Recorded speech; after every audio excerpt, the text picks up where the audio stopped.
Sleeping Beauty, Little Briar Rose. A fairy tale by the Brothers Grimm. In times past there lived a king and queen, who said to each other every day of their lives, "Would that we had a child," and yet they had none. But it happened once that when the queen was bathing, there came a frog out of the water, and he squatted on the ground, and said to her, "Thy wish shall be fulfilled. Before a year has gone by, thou shalt bring a daughter into the world."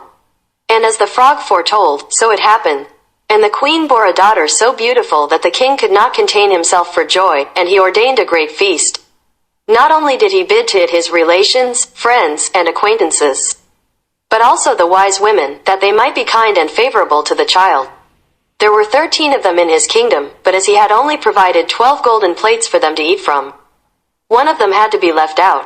However, the feast was celebrated with all splendor, and as it drew to an end, the wise women stood forward to present to the child their wonderful gifts.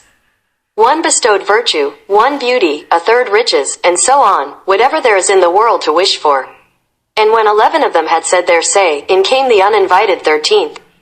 Burning to revenge herself, and without greeting or respect, she cried with a loud voice, "In the 15th year of her age the princess shall prick herself with a spindle and shall fall down dead." And without speaking one more word she turned away and left the hall. Everyone was terrified at her saying, when the 12th came forward, for she had not yet bestowed her gift, and though she could not do away with the evil prophecy, yet she could soften it. So she said, "The princess shall not die, but fall into a deep sleep for 100 years.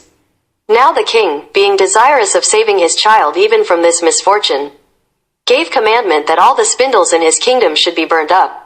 The maiden grew up, adorned with all the gifts of the wise women, and she was so lovely, modest, sweet, and kind and clever, that no one who saw her could help loving her.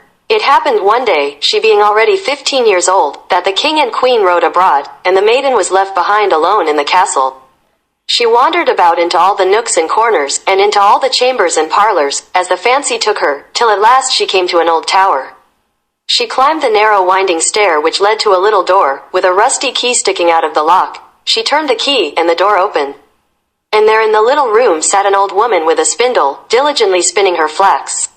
"Good day, mother," said the princess, "what are you doing?" "I am spinning," answered the old woman, nodding her head. "What thing is that twists round so briskly?" asked the maiden, and taking the spindle into her hand she began to spin. But no sooner had she touched it than the evil prophecy was fulfilled, and she pricked her finger with it. In that very moment she fell back upon the bed that stood there, and lay in a deep sleep. And this sleep fell upon the whole castle. The king and queen, who had returned and were in the great hall, fell fast asleep, and with them the whole court. The horses in their stalls, the dogs in the yard, the pigeons on the roof, the flies on the wall, the very fire that flickered on the hearth, became still, and slept like the rest, and the meat on the spit ceased roasting. And the cook, who was going to pull the scullion's hair for some mistake he had made, let him go, and went to sleep. And the wind ceased, and not a leaf fell from the trees about the castle. Then round about that place there grew a hedge of thorns thicker every year, until at last the whole castle was hidden from view, and nothing of it could be seen but the vane on the roof. And a rumor went abroad in all that country of the beautiful sleeping Rosamond, for so was the princess called. And from time to time many kings' sons came and tried to force their way through the hedge, but it was impossible for them to do so, for the thorns held fast together like strong hands. And the young men were caught by them, and not being able to get free, there died a lamentable death. Many a long year afterwards there came a king's son into that country, and heard an old man tell how there should be a castle standing behind the hedge of thorns, and that there a beautiful enchanted princess named Rosamond had slept for 100 years. And with her the king and queen, and the whole court. The old man had been told by his grandfather that many kings' sons had sought to pass the thorn hedge, but had been caught and pierced by the thorns, and had died a miserable death. Then said the young man, "Nevertheless, I do not fear to try. I shall win through and see the lovely Rosamond." The good old man tried to dissuade him, but he would not listen to his words. For now the 100 years were at an end, and the day had come when Rosamond should be awakened. When the prince drew near the hedge of thorns, it was changed into a hedge of beautiful large flowers, which parted and bent aside to let him pass, and then closed behind him in a thick hedge. When he reached the castle yard, he saw the horses and brindled hunting dogs lying asleep, and on the roof the pigeons were sitting with their heads under their wings. And when he came indoors, the flies on the wall were asleep. The cook in the kitchen had his hand uplifted to strike the scullion, and the kitchen maid had the black fowl on her lap ready to pluck. Then he mounted higher, and saw in the hall the whole court lying asleep, and above them, on their thrones, slept the king and the queen. And still he went farther, and all was so quiet that he could hear his own breathing. And at last he came to the tower, and went up the winding stair, and opened the door of the little room where Rosamond lay.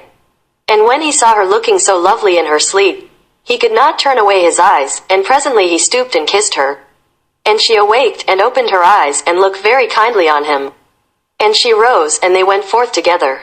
And the king and the queen and whole court waked up, and gazed on each other with great eyes of wonderment. And the horses in the yard got up and shook themselves. The hounds sprang up and wagged their tails, the pigeons on the roof drew their heads from under their wings, looked round, and flew into the field, the flies on the wall crept on a little farther. The kitchen fire leapt up and blazed, and cooked the meat, the joint on the spit began to roast, the cook gave the scullion such a box on the ear that he roared out.